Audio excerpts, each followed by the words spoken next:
Bonjour et bienvenue dans le monde du Guaro Loco. Alors aujourd'hui, un test de roulement. La dernière fois, j'ai fait un test de roulement qui était fait en PLA. Maintenant, ce qu'on a aujourd'hui, c'est en nylon. Donc aujourd'hui, j'ai un roulement à billes en nylon que j'ai imprimé sur la Ender avec la buse Micro Suisse. C'est du nylon Tollman 645. De plus, j'ai installé une pièce à l'intérieur. Il y a comme un hexagone au centre. Une pièce que j'ai imprimée de forme hexagonale, en nylon aussi, avec une vis. Le tout est collé avec de la super glue à l'intérieur. La vis est collée après le nylon et puis le boulon ici est collé aussi. Donc, ce que je vais faire, je vais le faire tourner à petite vitesse, puis on va monter à la vitesse tranquillement. Évidemment, mon outil rotatif va théoriquement jusqu'à 32 000 tours, mais ça, c'est sans résistance. Je ne sais pas à quelle vitesse il vire, s'il vire à 25 000 ou à 30 000 ou à 27 000 tours, mais bref, ça vire vite, c'est ce qu'on va essayer. Alors, il y a quelqu'un qui m'a suggéré de prendre une toupie, ce qui est une excellente idée. Cependant, je dois faire un setup complet pour tenir, parce que si je prends une toupie, je ne tiendrai pas ça à la main. Je vais prendre de quoi pour tenir la pièce, donc il faut que je désigne des pièces. Je vais peut-être le faire, mais pour l'instant, comme ça, je trouve ça très amusant. Puis j'ai l'impression que vous aussi. Donc, il y en a plusieurs qui ont apprécié la vidéo, qui ont trouvé ça intéressant. Donc, on n'attend pas plus longtemps, on fait tourner le nylon le plus vite qu'on peut. Alors, je vais mettre... Attention, ne pas essayer ça à la maison. J'ai plein de protections et je suis un professionnel d'impression 3D. Donc, prise 1, je vais juste mettre un gant pour le tenir. On commence doucement.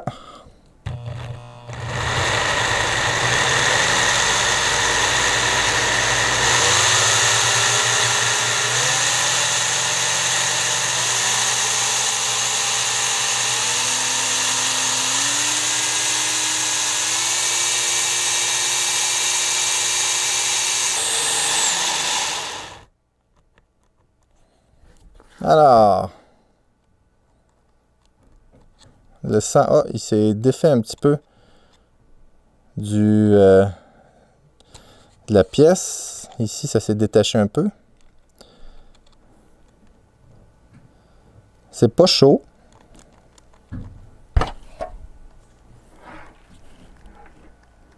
Alors, il n'y a rien de chaud. Il n'y a rien de mou. Il vire encore très bien. C'est juste que c'est ici qui a dévissé. C'est l'outil rotatif qui s'est un peu dévissé.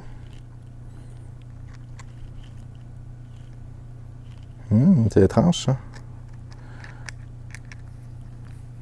On dirait que la vis a mangé la pièce retenant le... Ah ben oui. Alors, cette pièce-ci à l'intérieur de l'outil rotatif a été mangée par la vis. Intéressant. Et puis là, elle ne veut plus serrer autour. J'en ai d'autres. On essaie ça. Alors, j'ai changé la pièce de l'outil rotatif par un petit peu plus robuste. Donc, prise 2, à date, c'est drôlement supérieur au PLA. On recommence ça.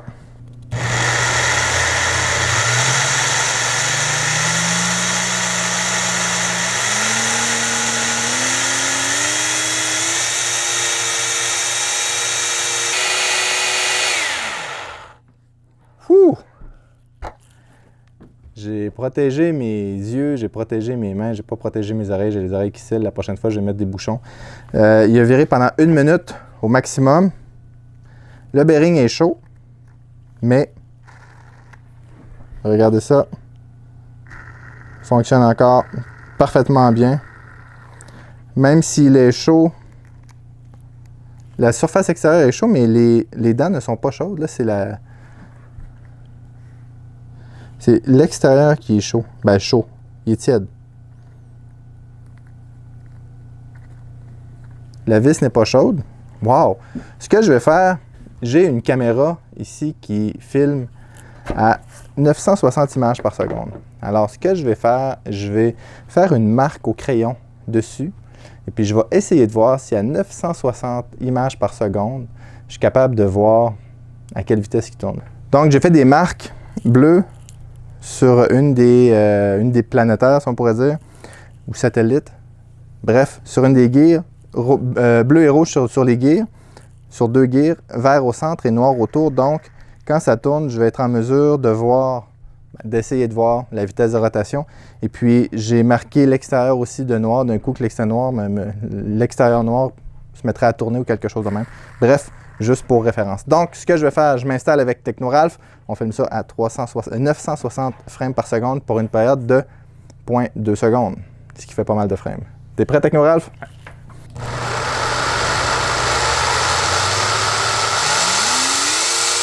Go! Prends-en plusieurs.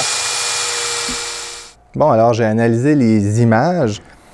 C'était quand même pas évident, même à 960 frames par seconde. Puis j'avais un framerate de 30,08 images par seconde. Bref, j'ai fait un calcul. Puis ça prenait environ 4 points quelques frames pour faire un tour. Donc j'estime ça autour de entre 12 et 15 000 tours RPM. Tours RPM. Entre 12 et 15 000 révolutions par minute. On est loin du 32 000, mais c'est quand même 15 000 tours pendant 1 minute. Et puis, ça a tenu la route. Maintenant, ce que je vais faire, je vais mettre des bouchons. Puis, on va essayer de la faire tourner jusqu'à ce qu'il y ait de quoi qui se passe. Donc, mon setup est en place. On va le faire virer jusqu'à ce qu'il se passe de quoi, soit qu'il fonde ou qu'il brise ou que la Dremel lâche. J'ai ma protection pour les oreilles, parce que la dernière fois, après 1 minute, ça allait bien. Et voilà. Ensuite de ça, on met la visière. Gars. Et c'est parti.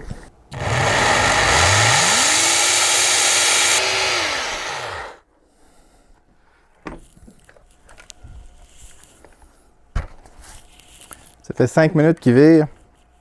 Puis il vire toujours aussi bien. C'est juste qu'il est très chaud. Je vais prendre la température. Alors l'extérieur du bearing est environ à 53 degrés. Et l'intérieur à 35 degrés. À peu près.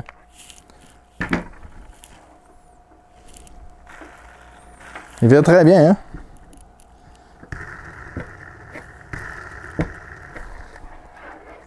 Il y a un petit peu plus de lousse, mais pas énormément plus. Je suis pas arrivé à passer au travers. Ben écoutez, je pense que la prochaine étape, ça serait de mettre la toupie dessus, mais comme je vous ai dit, ça me fait un peu peur de mettre la toupie là-dessus. Mais considérons que pour être conservateur, il a viré à 12 000 tours pendant 5 minutes.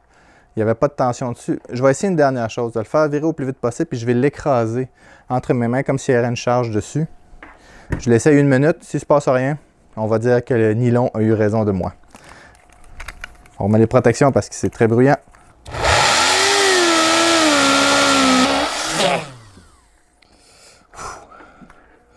Je suis obligé d'arrêter parce qu'il est trop chaud.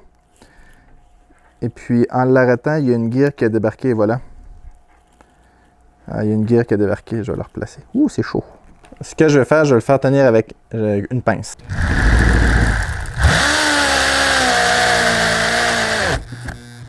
Oh.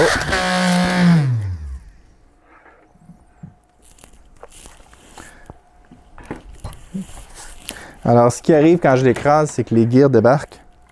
Et puis, ben, ça bloque le tout. Mais je les replace. Puis il se remet à fonctionner. Il y a un petit filament qui s'est défait, mais c'est un contour. Bon, ben, j'ai pas réussi à briser le bearing de nylon. Je suis très surpris. Je suis surpris que ça vire aussi bas que 12 000 tours versus 32 000 tours. Mais 12 000 tours, c'est quand même quelque chose, là. Alors, il y a des moteurs de moto qui virent à cette vitesse-là. Je ne suis pas sûr que je mettrais ça dans ma moto, mais 12 000 tours, ça reste quand même impressionnant pour un bearing, ou du moins un système de roulement imprimé maison. Le design est excellent, puis le matériel est excellent. Écoutez, le matériau est excellent, excusez-moi. C'est du nylon 640 de Tollman. J'aurais pas peur de faire des roulements de production avec ça. Évidemment, juste pour quelque chose qui n'a pas de tension, là, qui n'a pas de pression dessus. Mais c'est vraiment impressionnant. Je serais curieux de voir ça en production. Vous savez, je viens juste de changer de vêtements parce qu'on est 48 heures plus tard que la section immédiatement avant. Parce que j'ai réfléchi à ça, puis je ne peux pas me laisser battre par un bearing en nylon. Alors, il y a un de mes abonnés qui m'a parlé d'une toupie et puis l'idée m'a travaillé. Comme on m'appelle le Guaro Loco, puis il ne faut pas que je perde mon nom, j'ai désigné le bearing pour aller sur une toupie. Donc, j'ai ma toupie qui vire à 27 000 tours. Et là, ça ne sera pas comme la Dremel, 32 000 tours, mais l'outil rotatif là, qui s'est marqué 32 000 tours, mais qui vire à 12 000 tours. Celui-ci va vraiment virer à 27 000 tours parce que c'est une, laissez-moi regarder, je crois que c'est une 10 ampères, 120 volts. Donc, je ne crois pas que le bearing va l'arrêter. Alors, de la façon que j'ai fait, je vous montre un peu le bearing ici comme ça. J'ai mis, j'ai fait des petits trous sur les côtés pour pas qu'il vire, parce que je voulais pas le tenir avec mes mains. Puis, j'ai fait un trou spécialement pour une vis qui est écrasée dedans, pris dans le shaft de la toupie. Écoutez, c'est extrêmement dangereux. Fait que, s'il vous plaît les enfants, faites pas ça à la maison. J'ai beaucoup de protection et j'ai des bonnes assurances. Donc, on va partir graduellement. J'ai la chance qu'elle a une vitesse variable. Donc, on va y aller à vitesse variable. Je vais faire un zoom. Alors, c'est parti. Alors, vitesse la plus basse.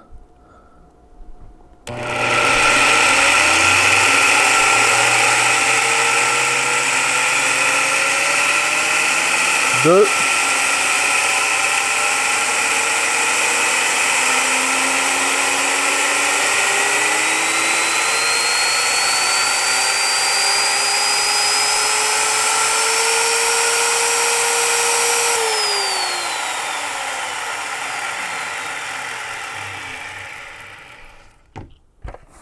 'J'avais oublié un petit détail, me protéger les oreilles.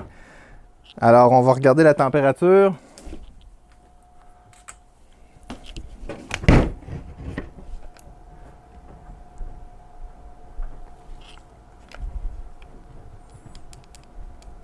Alors, le contour est à 40 degrés. Le bearing est à 40 degrés. Il a l'air à très bien aller. Laissez-moi dévisser les vis juste pour le faire tourner.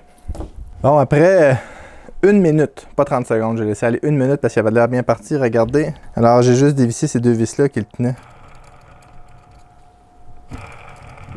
Il y a un peu de l'os dedans, mais vraiment pas beaucoup.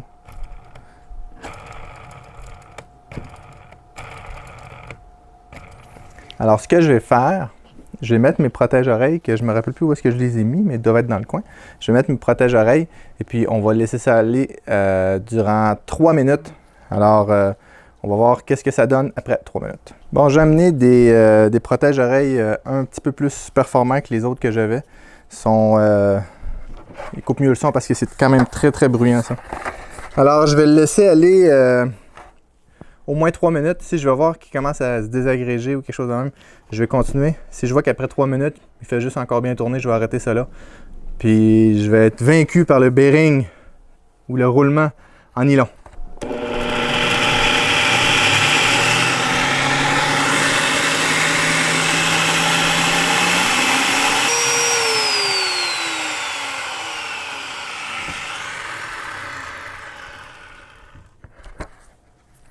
Alors,